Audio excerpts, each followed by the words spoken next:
All right, welcome to the 39th edition of Before the Battle. My name is Nick Baldwin, and joining me as always is the man behind BestFightPicks.com and the host of Half the Battle, Daniel Levy. Daniel, how's it going?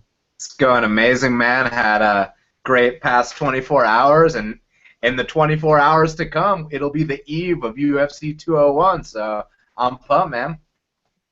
Definitely, yeah. Your 24 hours definitely has been crazy. I don't know if you want to get into anything that happened, but feel free if you do. Yeah, man. I saw Guns N' Roses. Their first tour since 1993. That in itself was really cool. And then, the rest I gotta tell you guys on Half the Battle. All right. Definitely. Go follow joining us as always, Sportsnet writer and Vendetta Fighter.com writer. Paulo, how's it going? How's it going, guys? Super early or super late edition of Before the Battle. Let's talk some fights, man. We will go with late edition, but nevertheless, let's get into it. UFC 201 goes down from the Phillips Arena in Atlanta, Georgia. Daniel's hometown, of course. He'll be there. Let's get into these fights. We'll start out on the Fight Pass early prelims with Cesar Arzamendia versus Damian Brown. Daniel, who do you like in this lightweight matchup? Man, I just saw Damian Brown in the hotel, and dude, he's cutting a lot of weight. I'll just tell you that right now. I didn't Cesar, but in his last fight, it looked like he also had some problems with the weight cut because you saw how Polo Reyes dropped him. I don't know if it was a chin issue, if it was an off-balance issue, or a weight cut issue, but I expect Cesar to come back looking better. I just saw Damian Brown looked very sucked out, but at the same time, he's the more experienced guy. He took on Alan Patrick on a week's short notice and put up a very valiant effort. So I'll go with Damian Brown with the experience, but I will not be surprised if Cesar shows up better than ever. And Paulo, what about you? Cesar Arzamendia or Damian Brown? Yeah, you know what? I want to pick Cesar Arzamendia because when he was doing the tough, I forgot what it was. I think Latino America.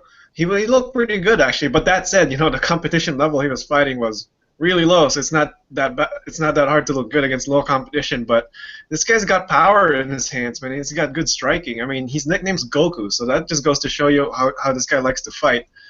But Damian Brown he's like Dan said, he's the more experienced guy. If this fight goes into deeper waters, I trust him more to pull it out. So I gotta go with Damian Brown here. Yeah, this is a coin toss fight for me. I don't know too much, admittedly, about either guy. My coin lands on Cesar Arzamendia, but not really confident. It really could go either way. Michael Graves versus Bohan Velikovic. Daniel, who do you like in this welterweight matchup? Yeah, I got to go with my teammate Mike Graves. He's in the best shape of his life. He's been putting in the work. He's going to grind out Bojan. He's going to tap him out. And much respect to Bojan. He's a good point fighter. He's a very solid competitor. He'll be back better than ever. But on Saturday night, Michael Graves is going to finish him via submission. And Paulo, what about you? Do you like Michael Graves, the tough veteran, or Serbian Steel? From a picks wise, I'd go with Michael Graves, but I won't fault people for maybe taking a stab at Serbian Steel, especially if his number starts to go up. Because I mean, this guy's very well-rounded, man, and he's fought with a lot of wrestlers before. So wherever the fight goes, he could handle himself. The thing about Michael Graves is though, I mean, if you look at his record, it only shows 6-0, but the way this guy fights, it's like it's like he has 26-4 or something like that. He fights like a veteran, and he's really relentless, really experienced on the ground. So I think he's gonna win this fight. It's gonna be tough because I think Serbian Steel is really good, but I gotta go with Graves here by decision.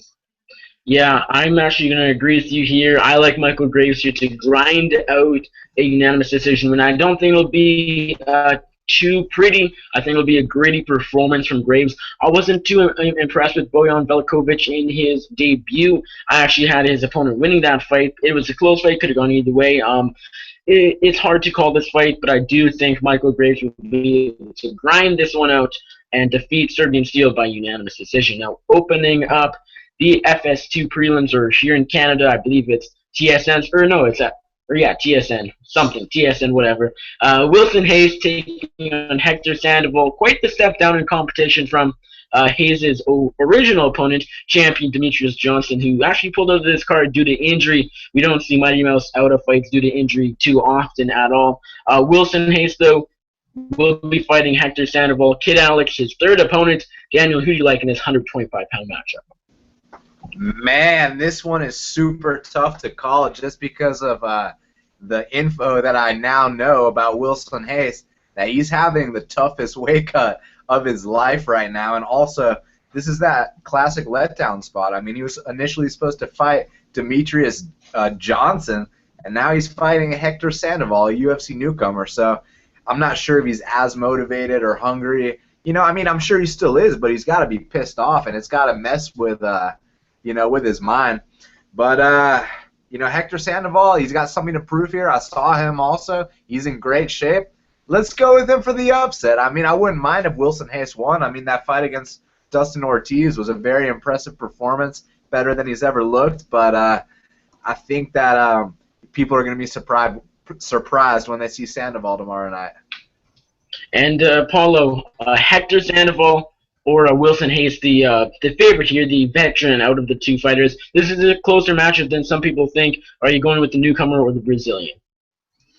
You know what? I really want to pick Hector Sandoval, and I don't blame people for wanting to pick this guy. This guy is awesome, man. A lot of people say, yeah, he's never really fought real competition, but I mean, he still looks good, you know what I mean?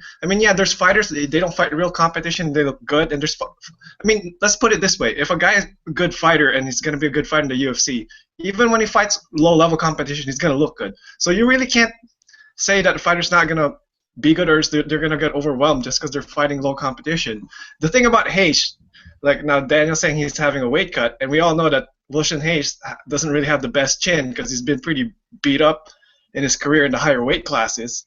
And Sandoval, this guy's explosive wrestle boxer, man. I mean, I could totally see when Sandoval just bum rushes him, or Hayes like is all, I don't know, slow and stuff and gets knocked out. So it's probably worth putting a little bit on Sandoval, but I think Hayes is gonna grind this down, you know, use his veteran experience and win a close decision. But regardless, Sandoval's gonna open some eyes on Saturday. Yeah, this is actually, I agree with both of you. This is a super, super close matchup. It's hard to pick against Wilson Hayes just because of his experience, including his octagon experience. He was supposed to fight the best in the world, Demetrius Johnson, in any weight class, in my opinion. So he's prepared for anything. And I'm not saying he would have performed well against DJ or close to it, but he was training for the best, and now he's fighting Kid Alex, and no disrespect to Hector Sandoval. Of course, he's a really, really good fighter, and I was familiar with who he was before he got the UFC call on short notice. But I got to go with Wilson Hayes here just because of the experience and because Hector Sandoval is taking this fight on short notice. But I do think he makes it close. I think he's super good on the ground, good on the feet, pretty well-rounded. He's training at Team Alpha Male too. Can't complain about that. I do think Kid Alex will have a good future in the UFC. I think he'll have like definitely a winning record and definitely be a contender in the future. I'm just not sure now is quite his time. I gotta go Wilson Hayes here by decision, but I do think Sandoval will surprise some people and make it a close fight. Next up, Anthony Hamilton, Freight Train, taking on Damian Grabowski, the Polish Pitbull. Seems like everybody's named Pitbull. Daniel, are you liking the Pitbull here or Freight Train? I'll go with Damian Grabowski here. I mean, it's pretty ugly every time Anthony Hamilton fights. You know, what's your favorite Anthony Hamilton fight? None of the above. You know what I mean? So I got to go with Grabowski here. Fair enough. Paulo, do you agree? Are you picking Damian Grabowski here, or do you like Anthony Hamilton? Yeah, let's keep it short. I like Damian Grabowski here. Anthony Hamilton. This guy got a stoppage from Juan Potts because he was laying on him and punching him and punching him and punching him, and Juan Potts was just not doing anything. So the ref's like, okay, you know what? Poor guy, let's stop this fight. I mean, it's Juan Potts, man. I mean, he almost leg locked Black Beast, but so what? I think Damian Grabowski is going to win this. I'm pretty confident about it, but, man, if he gets knocked out, it's heavyweights. Who knows?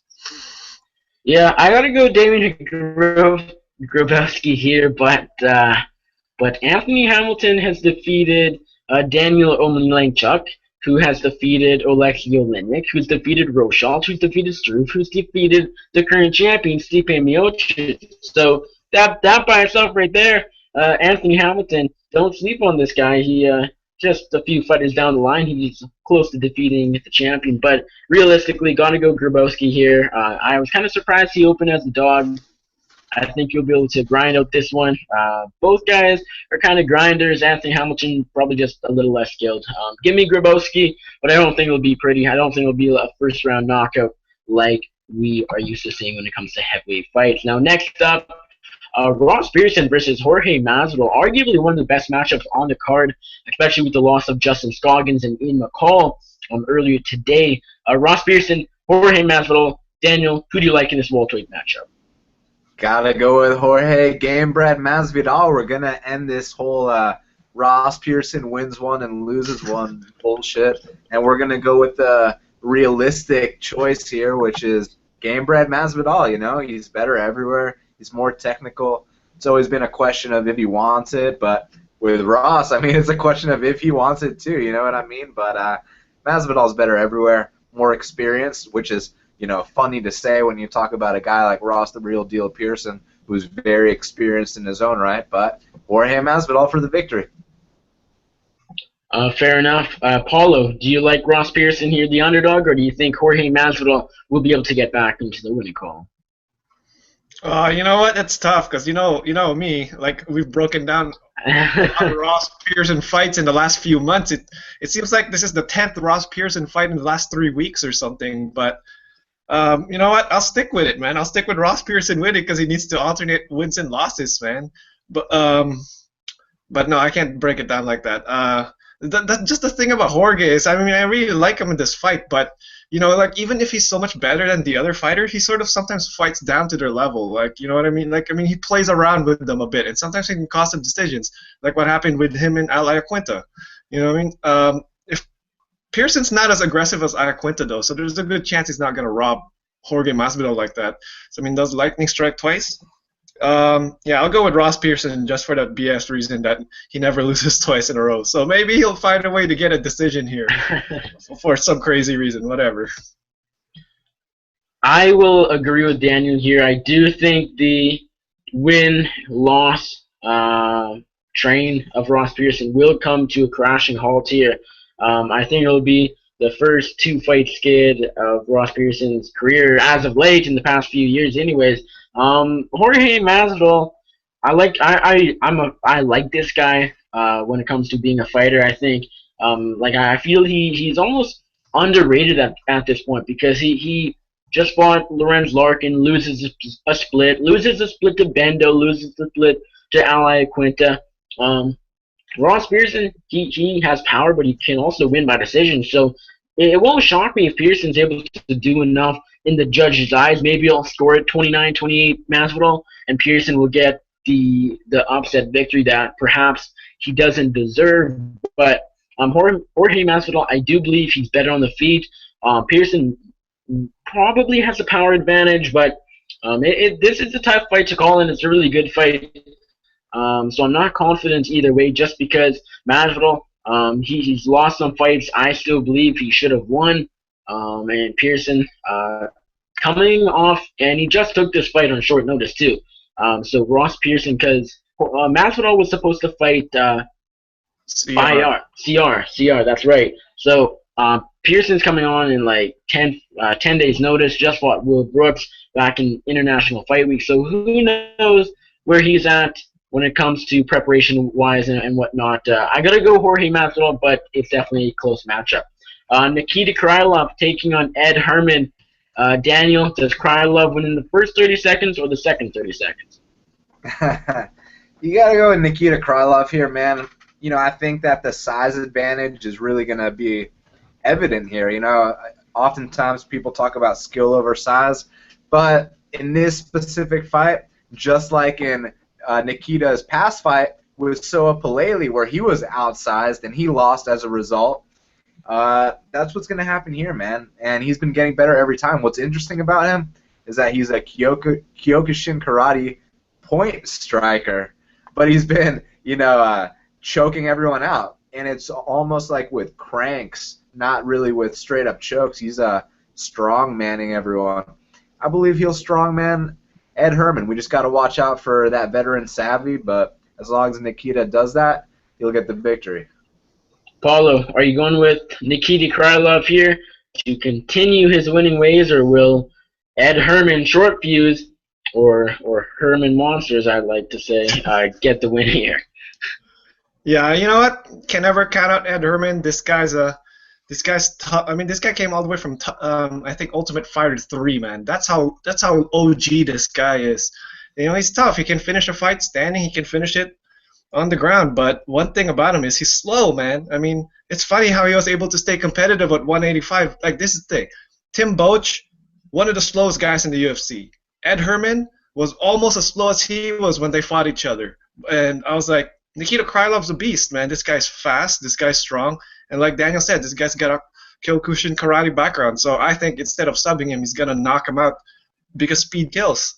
So yeah, Krylov by knockout. Yeah, I'm going to go Nikita Krylov here.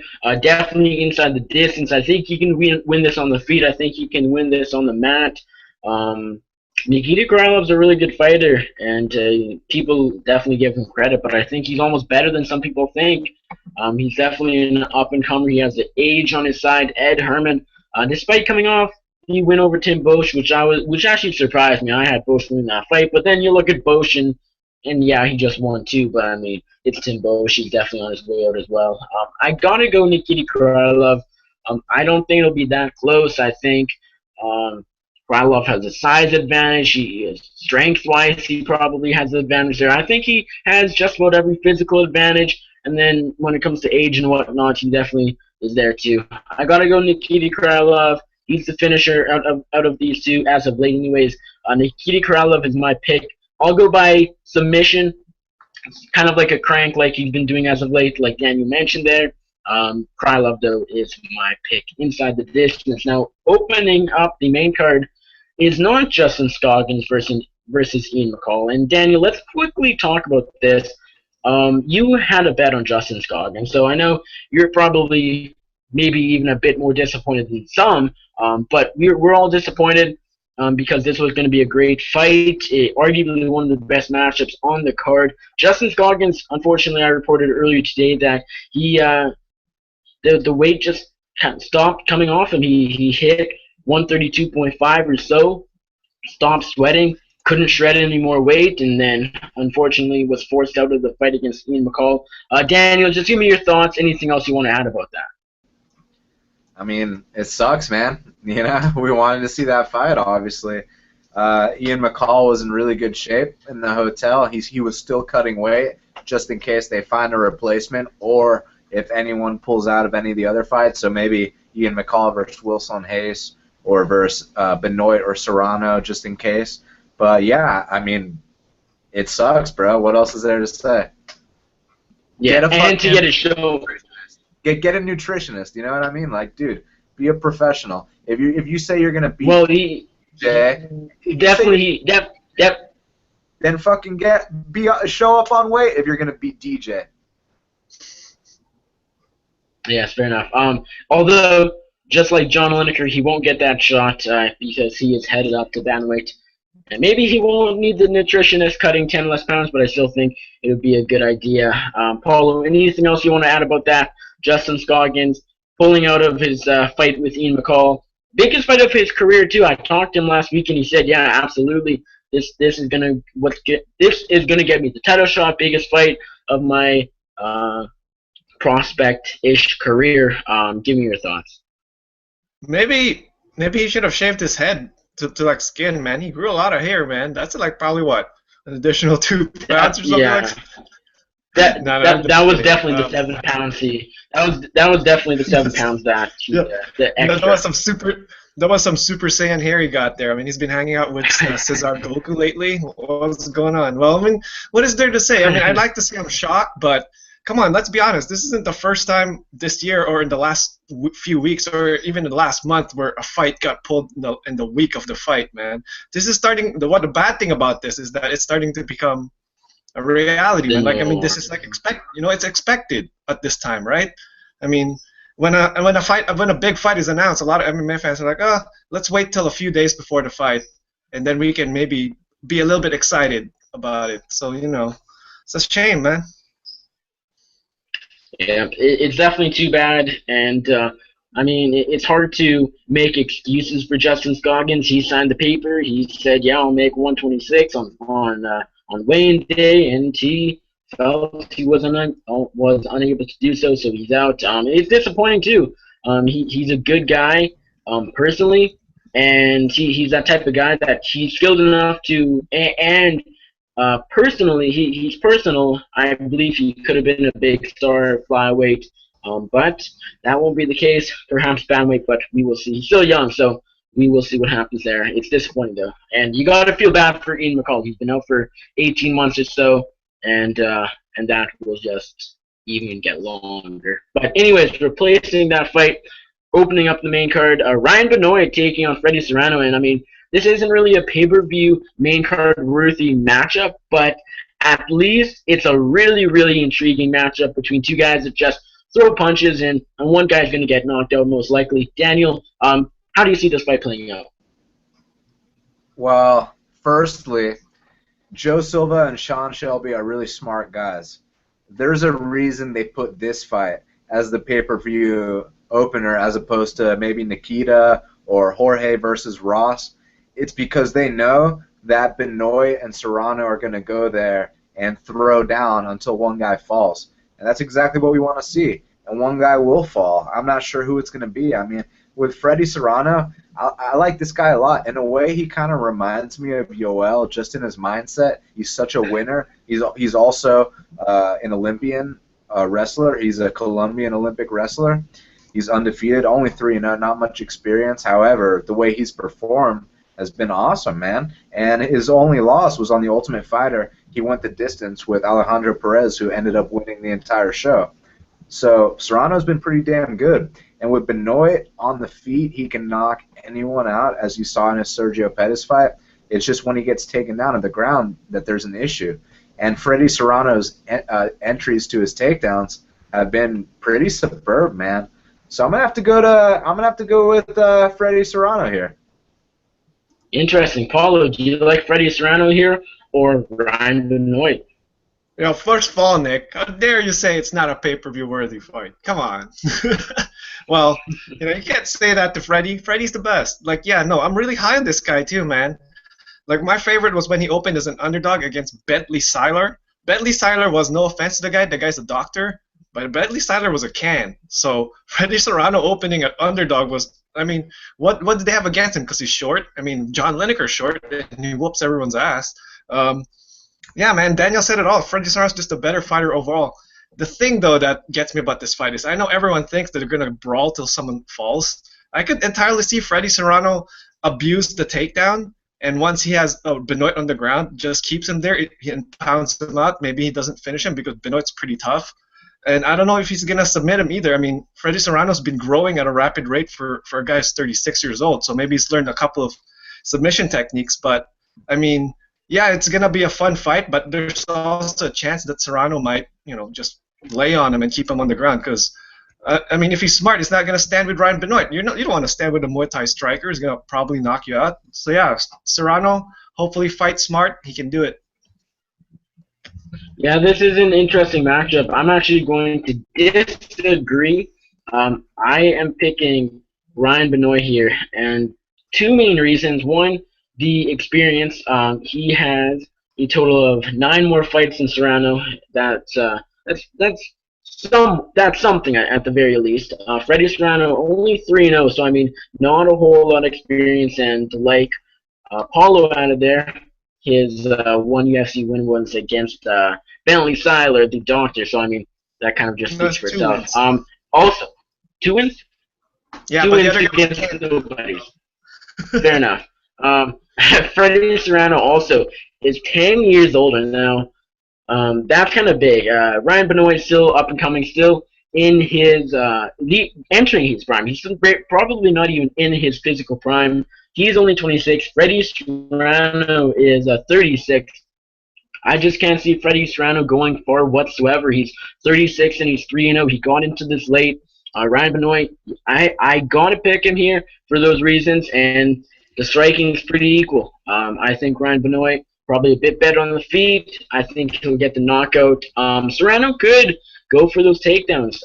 It's tough to say, but if I have to pick, it's really a coin toss fight for me, and I say that quite often. But this is a legit coin toss fight for me. It could go either way, but I'm going to pick babyface here by first round knockout. Now, next up, we got Francisco Rivera taking on Eric Perez. Daniel, who do you like? I like Eric Goito Perez all day, man. I mean, you always got to pick against Cisco. I mean, he never wins, right? But, I mean, on the real, it is very profitable to bet against Cisco Rivera. I mean, you know, like he'll knock you down in the first round, and then you'll get up and he'll high-five you, he'll hug you, he'll stop trying to fight you, then he'll coast the next 2 rounds and lose the decision. So I'm totally cool with betting against a guy like that. With Goito Perez, he showed a lot of maturity in his last performance against Taylor Lapilus. He grinded out the last 2 rounds, and I believe that's what he's got to do here. So we're going to go with Goito Perez. Fair enough, Paulo. Eric Perez or Francisco Rivera, who are you picking in this bantamweight matchup? Man, the thing about this fight is, I think Sean Shelby and Joe Silva made this thinking that these guys, these 2 Mexican guys, they're just gonna brawl, man, until someone like falls. Because I mean, Eric Perez has brawled in the past, and Cisco Rivera, that's what he wants to do. I mean, he stood in the pocket and basically just said "fuck defense" and started brawling with John Lineker. It was one of the most entertaining first rounds ever. The fan in me wants to see that, but I mean, if I was gambling on this fight, I don't want Eric Perez to brawl with Cisco because that's the only way Cisco could win. So I think he's going to fight smart. I mean, he is being coached by Greg Jackson, mixing his takedowns, you know, like stay out of danger and outpoint Cisco. He's actually being coached by Eric Del Fiero, and which is even better in my opinion, Dominic Cruz's head coach. So you know he's got those game plans on lock. Yeah, even better then. I'm going to go Francisco Rivera here, and this is a tough fight. Eric Perez coming off the win, Rivera coming off a few losses, the knockout to John Lineker. The fight against Brad Pickett, yeah, I mean, that probably should have gone to Rivera. I scored it for Rivera. Anyways, Pickett got the nod, though. Rivera needs a win here, and I think he'll know that. I think he'll come out, maybe not guns a-blazing. I don't think he'll get, like, the first-round knockout or, yeah, submitted by Lineker, not knocked out. Close enough, though. I'm picking Francisco Rivera here. Like I said, I don't know why. Like, Perez is younger. I think he'll probably be the fresher fighter. But something about Rivera, he always comes to fight. No, and I'm not saying Perez does either. But something, I don't know why. I'm picking Rivera here by decision. Seems bizarre, but hear me out. We'll see what happens. Matt Brown taking on Jake Ellenberger. Who I like Jake Ellenberger because he looks like an old man in his new UFC.com photo. Matt Brown with the Daniel Levi Mohawk. Daniel, for that reason alone, are you picking Matt Brown here? I mean, for the reason alone that it's Matt fucking Brown, I'm picking Matt Brown. I mean, it's Matt Brown. What else is there to say, you know? Probably one of the most exciting fighters of all time. You know, one of the fighters that when I first really got into the sport, I remember seeing him fight Pete Sell, and I'd never seen anything like that before in my life. Just unbelievable.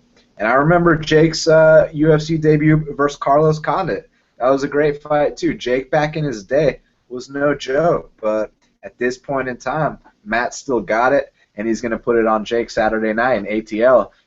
Matt has a very good track record in ATL. First time there, he finished, and still to this day, is the only man to finish Douglas Lima via TKO. Then he went to a very controversial split decision with Dong Young Kim, which everyone thought he won. Then he, to this day, is the only man in UFC and MMA history to defeat Wonderboy Thompson. And now he's going to add Jake Ellenberger to the resume. So Matt Brown in Atlanta is a recipe for winning. I like it. Go Paulo. Matt Brown is quite the favorite here, and for good reason. Do you think he gets the job done here over Jake Ellenberger? Yeah, man. The only thing is, though, I hope not a lot of people are laying juice on Matt Brown because they like Matt Brown, but because they're counting out Jake Ellenberger. The funny thing about this sport has a funny way of thinking.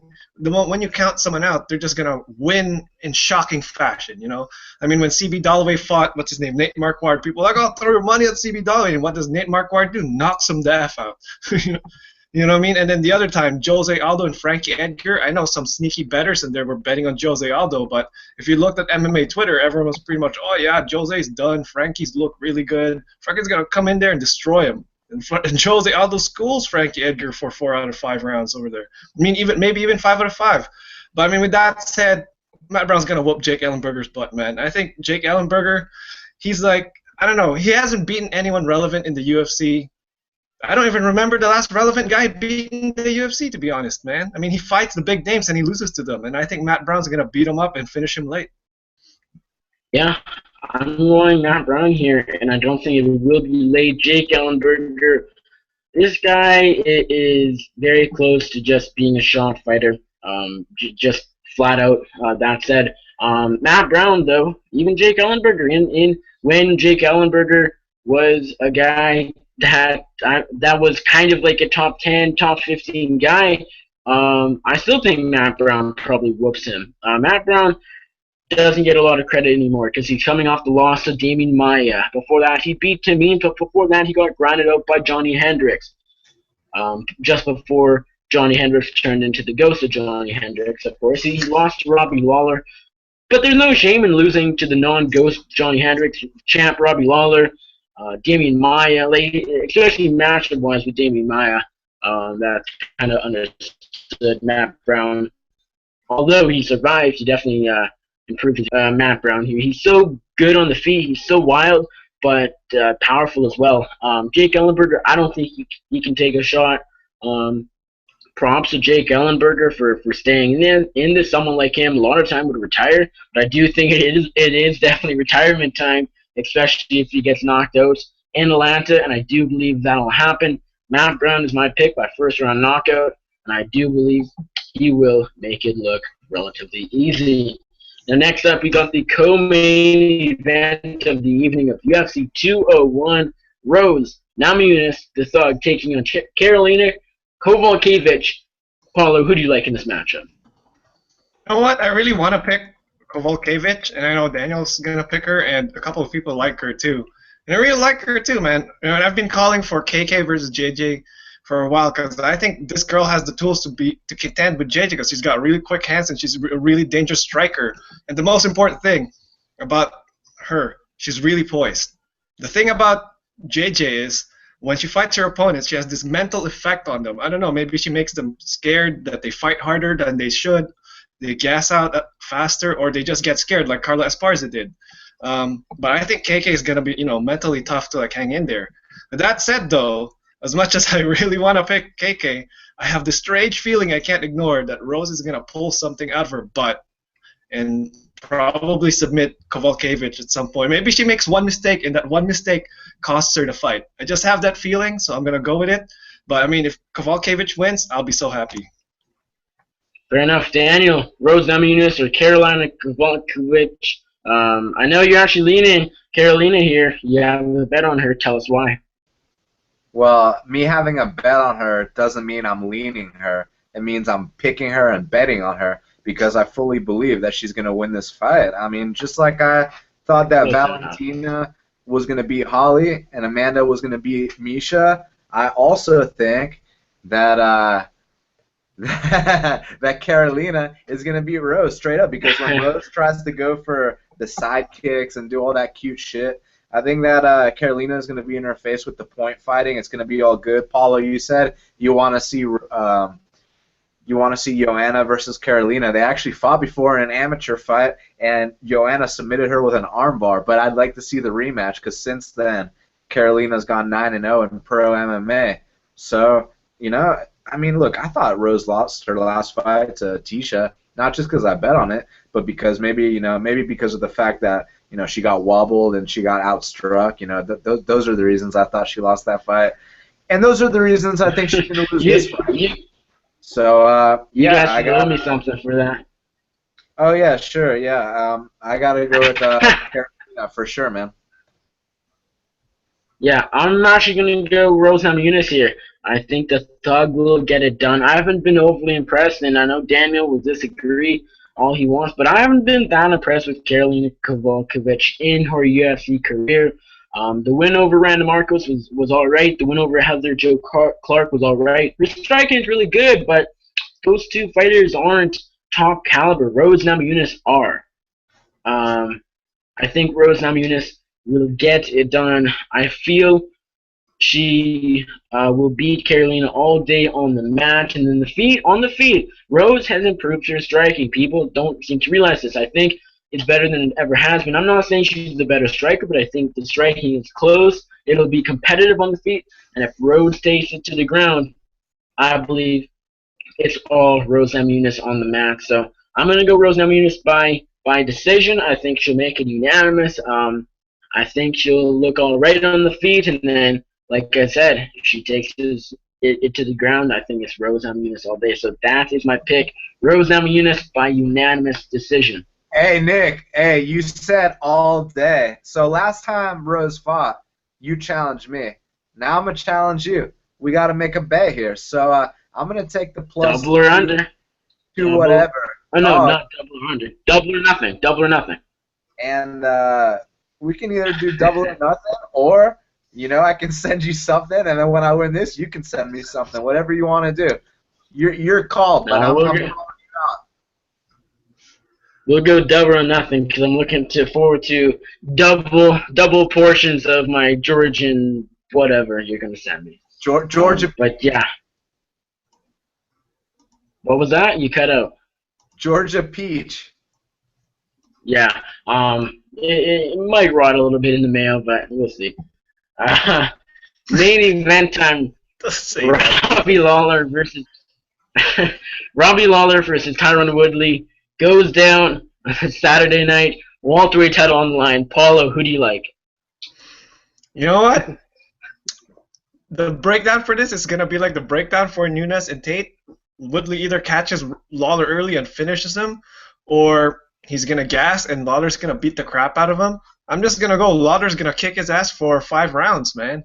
Because the thing is, with Nunes and Tate, with people not a lot of people are comparing it, but that's sort of what it feels like. Nunes was by and far the better striker than Tate was. I wouldn't say Woodley is the better striker than Robbie Lawler is. I mean, he's got the faster hands, he's got more explosiveness, and he's the better athlete overall. But I mean, Robbie Lawler's a beast, man. If you're not gonna, you better kill Robbie Lawler. That's what Woodley has to do. He has to go in there and try to punch him and try to kill him, like literally kill him. Because anything short of that, Robbie Lawler's gonna eat you up and take your soul, and that's what's gonna happen. Fair enough. Daniel, Robbie Lawler, or Tyron Woodley, who takes home the welterweight championship on Saturday night? You'll be there in attendance at Atlanta Phillips Arena. Does Lawler retain, or does Woodley gain? And still, I got to go with my boy, Ruthless Robbie Lawler. I mean, look, I was at the Fighter Hotel an hour ago. I saw what kind of weight cut Woodley's going through. I mean, the dude was not looking good at all, and I was already going to pick Lawler anyways. I mean, when a guy hasn't fought since January 2015, and the last time he did fight was a controversial split decision that everyone thought he lost against Kelvin Gastelum, who was hospitalized the night before, came in 10 pounds overweight, had the flu, and still fought Woodley to a very closely contested split decision.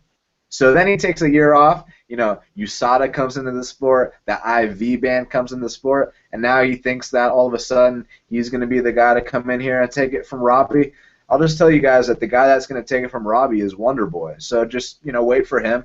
But as far as Woodley, acting like, I've heard him say some shit like, oh, the UFC gives these guys the opportunities, but he doesn't give them to me. Really? What about that fight with Jake Shields? What about that fight with Rory McDonald? Were those not opportunities?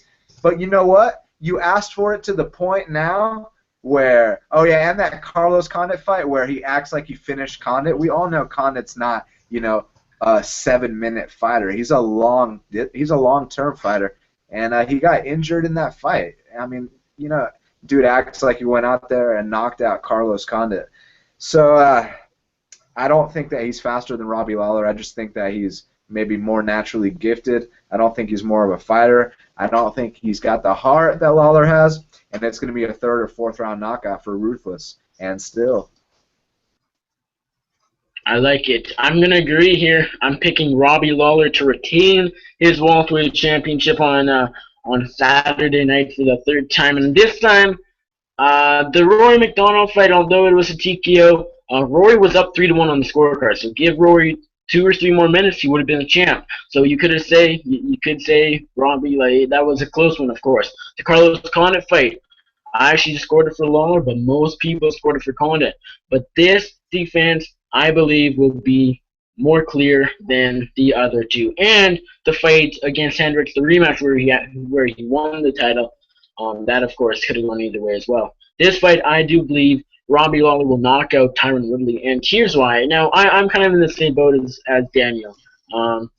Woodley and the layoff, right there, a year and a half off.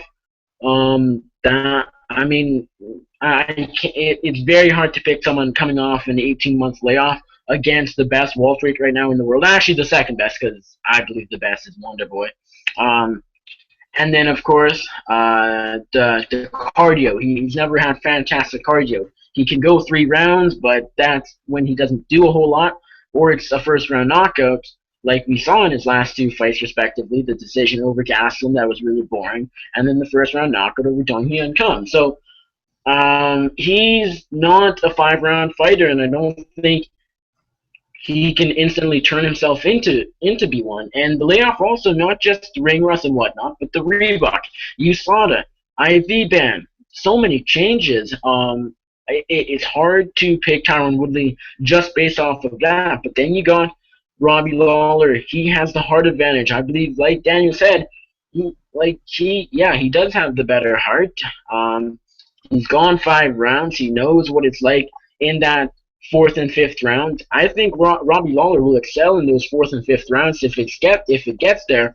The only worry I have about picking Robbie Lawler, and it is a big worry, is the wear and tear he's suffered, he's gone through.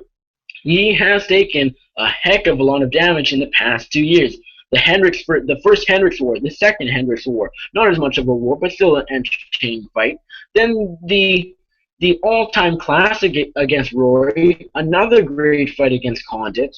When is his chin going to fault him? It nearly did it last year against Rory McDonald, those head kicks. Rory nearly got the knockout there. His chin held up, but will it this time? Tyron Woodley has extreme power. He could get that one-punch knockout. But I think Wonder Boy is the guy to dethrone Robbie Lawler. All that said, I am picking Ruthless Robbie Lawler to retain. Woodley's going to slow down. Lawler's going to pick it up. 4th round knockout win for Robbie Lawler. Now, thank you guys as always. Anything else you guys want to mention? We went through all the fights, but anything else you want to mention? Daniel, you'll be there. Paulo, you won't be, but anything else you want to mention about UFC 201? Yeah, man, if you're going down to UFC 201, make sure you say what's up, because we're going to be there with the crew. It's going to be a good time. And Paulo, anything else, or shall we get your DraftKings team? Paulo? Your mic's muted. I just wanted to say that this card is going to be awesome. Originally, I thought that this card was looking kind of weak on paper and stuff, but I'm thinking a lot of these fights could, don't sleep on it. I think we could see some real bangers in there. And I know a lot of fights are dropping out. Scoggins is dropping out. There's rumors that some fighters are having such bad weight cuts and stuff like that. Wait for the card. It's gonna be a sick card. Yeah, I actually agree. I'm not. If we lose Lawler Woodley, I know Zombie Prophet started that rumor. I don't know if it's true or not. I know Woodley's kind of, other than Daniel kind of adding here on the show that his weight cut isn't going too well or wasn't going too well.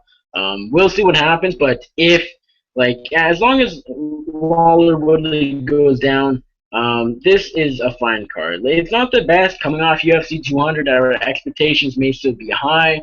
Um, Namunas Kovalkiewicz is interesting. Matt Brown, can't complain about him. Then we have the Rivera, Perez, Benoit, Serrano. Still should be fun matchups. Maybe not pay-per-view caliber fights. But Nikita Krylov, can't complain about him either. Paulo, DraftKings lineups. You have one ready to share to the people? Yes, I do. I actually just changed it while we were doing this. So what I got is Robbie Lawler, 5 rounds. You gotta take Robbie Lawler here. He's gonna land a lot of strikes and maybe even finish Woodley. You got Jorge Masvidal. I know I picked Ross Pearson, but I think the worst that could happen to Masvidal is he loses a close decision. Eric Perez, yeah, he's gonna beat up Cisco. There might even be an outside chance he knocks out Cisco. I mean, Cisco's thing about Cisco is he hasn't been finished or he hasn't been knocked out except when Eric Koch like head kicked him at featherweight. But I mean, he gets rocked in a lot of his fights. So I mean, if his chin just completely gives out, I'm not gonna be surprised. And I got Hector Sandoval as a underdog upset special, and Freddie Serrano. And Daniel, I'm assuming you're not in on this drafting thing yet. And if you are, share your team. If you aren't, what you got going on bets-wise? I got Carolina, Eric Perez, and the Robbie Lawler points handicap as of now. Maybe looking to take a small stab at Hector Sandoval. Just got to see if how Wilson shows up on the scales tomorrow. Fair enough. Like it. As for me, my DraftKings lineup is I have Nikita Krylov, I got Damon Grabowski, I got Mr. Matt Brown, I got Ryan Benoit, and I got Hector Sandoval. And I know I picked against Wilson Hayes, but like I said, that really could go either way. I truly believe that Sandoval's. Some people are counting him out because Hayes is a top contender. I think he can definitely win this fight. There's definitely a chance, especially with Hayes' weight cut maybe not going as planned. That's going to be a close one. I'm picking Hayes on paper, but I could see a path to victory for Hector Sandoval. So that is my lineup. Thank you guys as always for doing the show. Appreciate it. Daniel, let everyone know where we can find your website, everything else, your podcast, of course, Half the Battle, everything else you got going on, and you on social media. Anything else you want to share? Go ahead. Yeah, follow me on Twitter at BestFightPicks. Get my plays at BestFightPicks.com and find my podcast, Half the Battle, on iTunes, SoundCloud, and YouTube. I mean, just, been doing my thing lately, been killing it. Talked to UFC Fight of the Night winner, Jason Knight. We ended up sitting down for an hour, and, I mean, you got to hear that one. He's just such a cool dude. Definitely make sure you listen to that. And also broke down this week's card with James Vick, and we talked about his last fight, and he really opened up. You got to check that one out. And, yeah, Half the Battle is the name, at BestFightPicks on Twitter. All right, now, Paulo, where can we find you on social media, your writing, everything else you got going on in the world of mixed martial arts? Come find me at GoPauloMMA. That's my personal account. I also do some stuff for Vendetta Fighter.